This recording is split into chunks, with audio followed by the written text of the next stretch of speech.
most of the politicians in Parliament would be quite happy going back to the EU and letting the EU run the UK again. And that was the problem with the EU, is it attracted weak politicians into this country because they knew they didn't have to do anything, didn't have to make any difficult decisions, didn't have to plan for the future, because all we do is implement what a foreign power tells us to implement. And it's going to take another decade until we get better politicians in the House of Commons.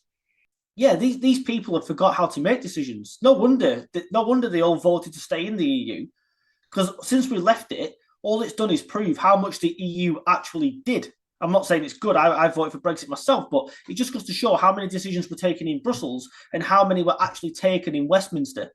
These people couldn't make a decision to save their lives ever since we left the EU. Not that things were great and we were in it, but these politicians have proved how crap they are at implementing policy, implementing things that are better for this country to grow the economy, etc.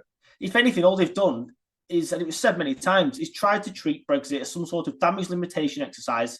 And that's the problem. They didn't see it as an opportunity like people like Farage saw it.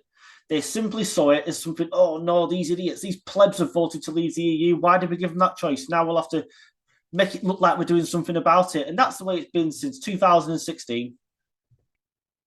Yep. Let me give you two options. Which one would you rather pick? We can employ you on 92 grand a year and you don't have to make any decisions, just smile at the press. Or we'll pay you 92 grand a year and you've got to start thinking and working hard and making the right decisions and being held responsible if they go wrong, and answering to the press and answering to your constituents. Which one do you think our politicians would rather pick? Yeah, exactly. Yeah, they'd pick number one every single time, wouldn't they? Because they've I'm repeating myself. The fact they've never made decisions. Since when did we join? Obviously, I wasn't around. When did we join the EEC? It's 1970 something. We joined the EEC. 74, I think it was. 74. So ever since then, everything more and more every single year has been outsourced, and more money paid into the EU. And then they come back with that parliament that's just full of failed domestic politicians anyway, who send over diktats saying, "Don't do this, don't do that," and that's it. It goes on to our statute books. And this goes back again to the previous government here. They had the chance. They called it a bonfire of EU regulations, didn't they? And nothing of the sort ever happened. Over 4,000 EU laws on our statute books, and not even a handful, I don't think, were taken off the statute books. And now it's definitely not going to happen under Labour. If anything, they'd rather see more and more put on there. Well, nobody wants to take those laws off our statute books if their intention is to get us to rejoin down the line. Mm. Oh, that's definitely Starmer's intention. Only this week he's tried to say that he wants to renegotiate the Brexit deal that Boris Johnson put in place because he wants to have a security agreement with the EU.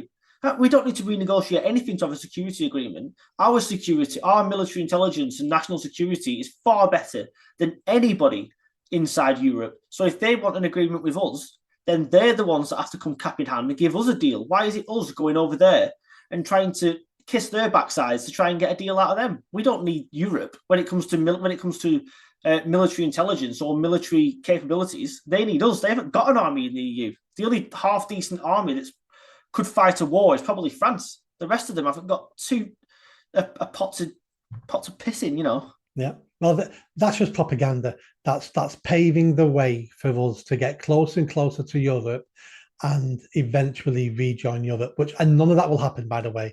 I don't think we'll ever rejoin the EU again.